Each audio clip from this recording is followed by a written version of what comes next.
ಸಿಂಹರಾಶಿ ಬೇರೆಯವರನ್ನ ಟೀಕೆ ಮಾಡುವಂತಹ ಭರದಲ್ಲಿ ನಿಮ್ಮ ವೈಯಕ್ತಿಕವಾದ ವಿಚಾರಗಳು ಮುನ್ನೆಲೆಗೆ ಬಂದು ಅವಮಾನವಾಗುತ್ತೆ.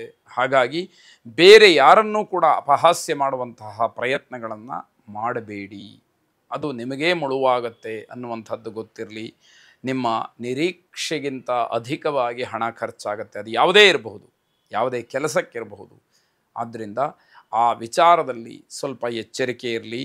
ರಹಸ್ಯವಾದಂತಹ ಶತ್ರುಗಳು ನಿಮಗೆ ತೊಂದರೆಯನ್ನು ಮಾಡ್ತಾರೆ, ಅವರ ಬಗ್ಗೆ ಗಮನವಿರಬೇಕು. ಯಾರು ಏನೇ ಬಣ್ಣ ಬಣ್ಣದ ಮಾತುಗಳನ್ನು ಆಡಿದರೂ ಕೂಡ ಯಾವುದು ನಿಮಗೆ ಸೂಕ್ತವಲ್ಲವೋ ಯೋಗ್ಯವಲ್ಲವೋ ಅಂಥದ್ದನ್ನು ಸ್ವೀಕಾರ ಮಾಡುವಂಥದ್ದು, ಅದಕ್ಕೆ ಉತ್ತೇಜನವನ್ನು ಕೊಡ್ತಕ್ಕಂತಹ ಕೆಲಸ ನಿಮ್ಮಿಂದ ಆಗಬಾರದು ಅಂತ ಅರ್ಥ. ಸ್ನೇಹಿತರ ಜೊತೆಯಲ್ಲಿ ಭಿನ್ನಾಭಿಪ್ರಾಯಕ್ಕೆ ಕಾರಣ ಇರುತ್ತೆ. ಅದರಿಂದ ಶತ್ರುತ್ವಕ್ಕೆ ಆ ಸ್ನೇಹತ್ವ ತಿರುಗುತ್ತೆ ಅನ್ನುವಂಥದ್ದು ಜಾಗ್ರತೆಯನ್ನು ವಹಿಸಬೇಕು. ಯಾಕೆ ಅಂತಂದರೆ ನಿಮ್ಮ ಎಲ್ಲ ದೌರ್ಬಲ್ಯಗಳನ್ನು ತಿಳಿದಿರತಕ್ಕಂತಹ ಸ್ನೇಹಿತರು ಶತ್ರುಗಳಾಗ್ಬಿಟ್ರೆ ನಿಮಗೂ ಕಷ್ಟ, ಅವರಿಗೂ ಕೂಡ ತೊಂದರೆ ಆಗ್ತಕ್ಕಂಥದ್ದಾಗತ್ತೆ. ತಾಪಸ ಮನ್ಯುವನ್ನು ವಿಶೇಷವಾಗಿ ಪ್ರಾರ್ಥನೆ ಮಾಡಿ ಆ ಮನ್ಯು ದೇವರ ಅನುಗ್ರಹದಿಂದ ನಿಮ್ಮಲ್ಲಿರತಕ್ಕಂತಹ ಕೋಪ ತಾಪಗಳು ಕಡಿಮೆಯಾಗಲಿ, ಒಳ್ಳೆಯ ಪರಿಜ್ಞಾನದಿಂದ ವರ್ತಿಸ್ತಕ್ಕಂತಹ ವ್ಯವಹರಿಸ್ತಕ್ಕಂತಹ ಬುದ್ಧಿ ಶಕ್ತಿ ಎರಡನ್ನೂ ಕೂಡ ಆ ಭಗವತಿ ನಿಮಗೆ ಕರುಣಿಸಲಿ. ಶುಭವಾಗಿ. ಕನ್ಯಾ ರಾಶಿ ವಯಸ್ಸಿಗನುಗುಣವಾದಂತಹ ರೀತಿಯಲ್ಲಿ ನಡ್ಕೊಳ್ಬೇಕು. ಸಮಾಜದಲ್ಲಿ ಪ್ರತಿಯೊಬ್ಬ ಮನುಷ್ಯನೂ ಕೂಡ ತನ್ನದೇ ಆದಂತಹ ಗೌರವವನ್ನು ಹೊಂದಿರುತ್ತಾನೆ. ಆದರೆ ಪ್ರತಿಯೊಬ್ಬನ ನಡೆನುಡಿಗಳನ್ನು ಇಡೀ ಸಮಾಜ ಗಮನಿಸ್ತಾ ಇರುತ್ತೆ, ಗುರುತಿಸ್ತಾ ಇರುತ್ತೆ. ಹಾಗಾಗಿ ಯಾವ ಸಂದರ್ಭದಲ್ಲಿ ಯಾರು ಕೆರಳಿದರೂ ಕೂಡ ಅವಕಾಶ ಅಲ್ಲಿ ಸಿಕ್ಕುವಂಥದ್ದು ಕೇವಲ ನಿಂದನೆಗೋಸ್ಕರ ಅಥವಾ ಅವಮಾನಕ್ಕೋಸ್ಕರವಾಗಿರುತ್ತೆ. ಹಾಗಾಗಿ ನಮ್ಮ ಒಳ್ಳೆಯ ಸಮಯವನ್ನು ನಮ್ಮ ಆತ್ಮೋದ್ಧಾರಕ್ಕೆ, ಜಗತ್ತಿನ ಹಿತಕ್ಕೋಸ್ಕರವಾಗಿ ನಾವು ಮೀಸಲಾಗಿಡಬೇಕಾದಂಥದ್ದು, ವಿನಿಯೋಗ ಮಾಡಿಕೊಳ್ಬೇಕಾದಂಥದ್ದು ಕರ್ತವ್ಯವಾಗುತ್ತೆ. ಪಿತ್ರಾರ್ಜಿತವಾದಂತಹ ಆಸ್ತಿಯಿಂದ ಲಾಭ ನಷ್ಟ ಇವೆಲ್ಲವನ್ನು ಲೆಕ್ಕ ಹಾಕುವಂತಹದ್ದು ಸ್ವಭಾವ. ಆದರೆ ಆ ಲಾಭ ನಷ್ಟಗಳನ್ನು ದೂರ ಮಾಡಿ ಇದು ಹಿರಿಯರ ಆಶೀರ್ವಾದ ಅಂತ ಹೇಳಿ ಸ್ವೀಕಾರ ಮಾಡುವಂಥದ್ದೇನಿದೆ, ಅಂತಹ ಒಂದು ಆಸ್ತಿ ನಿಮ್ಮನ್ನು ಜೀವಮಾನವಿಡೀ ಕಾಯುವಂಥದ್ದಾಗತ್ತೆ. ಆಲೋಚನೆ ಮಾಡಿ, ಯಾವ ವಸ್ತುವನ್ನು ಯಾವ ದ್ರವ್ಯವನ್ನು ನಮಗೆ ಹೇಗೆ ಪ್ರಾಪ್ತವಾಗಿದೆ ಅನ್ನುವಂತಹ ಆಧಾರದ ಮೇಲೆ ನಾವು ಅದನ್ನು ಗೌರವಿಸಬೇಕಾಗತ್ತೆ. ಇದು ಗೊತ್ತಿರಬೇಕು. ವಿದೇಶದಲ್ಲಿರ್ತಕ್ಕಂಥವರು ಈ ದಿವಸ ಏನಾದರೂ ಇಲ್ಲಿಗೆ ಬರಬೇಕು ಅನ್ನುವಂತಹ ಸಂಕಲ್ಪವನ್ನು ಮಾಡಿದರೆ ಮುಂದಿನ ದಿನಮಾನದಲ್ಲಿ ಅದು ಅವರಿಗೆ ಒಳಿತಾಗಿ ಫಲವನ್ನು ನೀಡ್ತಕ್ಕಂಥದ್ದಾಗತ್ತೆ. ನಿಮ್ಮ ಸಾಮಾಜಿಕ ವಲಯ ವಿಸ್ತಾರವಾಗ್ತಕ್ಕಂಥದ್ದು, ಹಲವಾರು ಜನಗಳ ಭೇಟಿ ಪರಿಚಯ, ಜನ ಮನದಲ್ಲಿ ನೀವು ಶಾಶ್ವತವಾಗಿ ಉಳಿತಕ್ಕಂಥದ್ದಾಗಬಹುದು. ಕುಟುಂಬದವರು ನಿಮ್ಮ ಪರವಾಗಿ ಏನಾದರೂ ಮಾತಾಡಿದರೆ ನಿಮ್ಮನ್ನು ಸಮರ್ಥಿಸ್ಕೊಳ್ತಕ್ಕಂತಹ ಒಂದು ಸಂದರ್ಭಗಳು ಬರುತ್ತೆ. ಆದರೆ ಇಷ್ಟೆಲ್ಲ ಸರಿ, ಬೇರೆಯವರಿಂದ ಅನುಕೂಲವಾಗ್ತಕ್ಕಂಥದ್ದು, ಬೇರೆಯವರು ಹಾಡಿ ಹೊಗಳುವಂಥದ್ದು ಇವೆಲ್ಲ ಸರಿ. ನಿಮ್ಮಷ್ಟಕ್ಕೆ ನೀವು ಪರಿವರ್ತನೆ ಆಗಬೇಕಲ್ಲ. ನಾನೇ ಅಂತಕ್ಕಂತಹ ದುರಭಿಮಾನವನ್ನು ಬಿಟ್ಟು ದೂರ ಮಾಡಿ ಸಮಾಜದಲ್ಲಿ ಸಾಮಾನ್ಯರಲ್ಲಿ ಸಾಮಾನ್ಯರಾಗಿ ಬದುಕದಾಗ ನಿಮ್ಮ ಬೆಲೆ, ನಿಮ್ಮ ಗೌರವ, ನಿಮಗಿರತಕ್ಕಂತಹ ಸ್ಥಾನ ಮಾನ ಇವೆಲ್ಲವೂ ಕೂಡ ಇನ್ನಷ್ಟು ಮತ್ತಷ್ಟು ಹೆಚ್ಚಾಗ್ತಕ್ಕಂಥದ್ದಾಗತ್ತೆ. ಮಾಂಗಲ್ಯ ಮೂರ್ತಿ ಆದಿ ದಂಪತಿಗಳಾದಂತಹ ಲಕ್ಷ್ಮೀನಾರಾಯಣರನ್ನು ಪ್ರಾರ್ಥನೆ ಮಾಡಿ.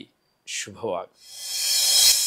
ತುಲಾರಾಶಿ ಹಣವನ್ನು ಏನೋ ಧಾರಾಳವಾಗಿ ಖರ್ಚು ಮಾಡ್ತೀರಿ, ಆದರೆ ಅದಕ್ಕೆ ಸೂಕ್ತವಾದಂತಹ ಒಂದು ಯೋಜನೆಯನ್ನು ಹಾಕ್ಕೊಳ್ಳಿ. ಪ್ಲಾನ್ಡಾಗಿ ಹಣವನ್ನು ಖರ್ಚು ಮಾಡಿ, ಆಗ ಅದು ವಿವೇಕವಾಗಿ ಕೆಲಸವನ್ನು ಮಾಡುತ್ತೆ ಅನ್ನುವಂಥದ್ದು.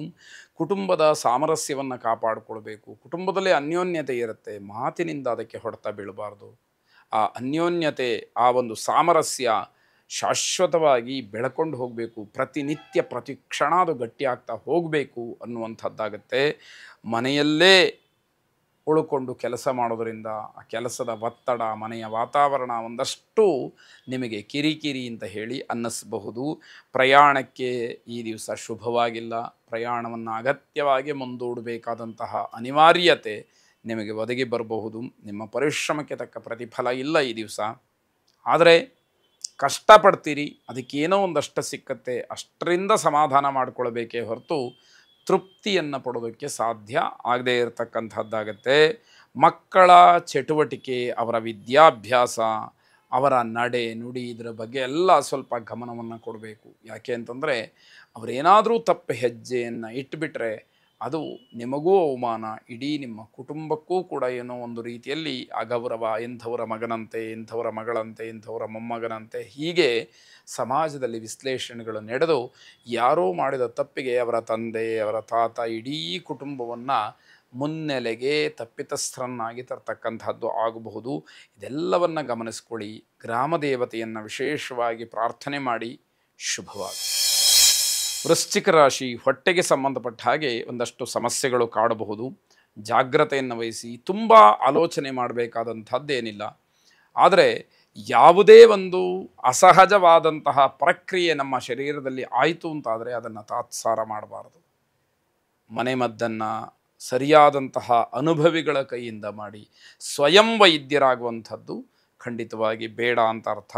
ಚಿಕ್ಕ ಮಕ್ಕಳ ಜೊತೆಯಲ್ಲಿ ಯಾವುದೇ ರೀತಿಯ ಗೌಪ್ಯವಾದಂತಹ ವಿಚಾರಗಳನ್ನು ಮಾತಾಡಬೇಡಿ, ಅವಮಾನವಾಗುತ್ತೆ. ನೀವು ಮಾತಾಡಿರ್ತೀರಿ, ಮಕ್ಕಳ ಮನದಲ್ಲೇ ಅದು ಉಳಿಯುತ್ತೆ. ಯಾವುದೋ ಸಂದರ್ಭದಲ್ಲಿ 4-6 ಜನ ಅಥವಾ ನಿಮ್ಮ ಬಂಧುಗಳು, ಸ್ನೇಹಿತರು ಸೇರಿದ್ದಾಗ ಗೌಪ್ಯವಾಗಿ ಇಡಬೇಕಾದಂತಹ ವಿಷಯವನ್ನು ಮಕ್ಕಳ ಬಾಯಿಂದ ಹೊರಹಾಕ್ತಕ್ಕಂಥದ್ದಿದೆ. ಅದು ನಿಮಗೆ ದೊಡ್ಡದಾದಂತಹ ಅವಮಾನ, ಹಿನ್ನಡೆ ಅನ್ನುವಂಥದ್ದನ್ನು ಗಮನಿಸ್ಕೊಳ್ಬೇಕು. ತುಂಬ ಮುಖ್ಯವಾದಂತಹ ವಿಷಯವನ್ನು, ವಸ್ತುವನ್ನು ಮರೆತು ಬಿಡ್ತೀರಿ. ಅದರ ಬಗ್ಗೆ ಗಮನ ಇರಬೇಕು. ಎಲ್ಲಿಗೋ ಹೊರಟಿರ್ತೀರಿ, ಆ ವಸ್ತುವನ್ನು ನಿಮ್ಮ ಜೊತೆಯಲ್ಲಿ ತಗೊಂಡು ಹೋಗಬೇಕು. ಆತುರಾತುರದಿಂದ ಅದನ್ನು ಮರೆಯುವಂಥದ್ದು ಆಗಬಹುದು.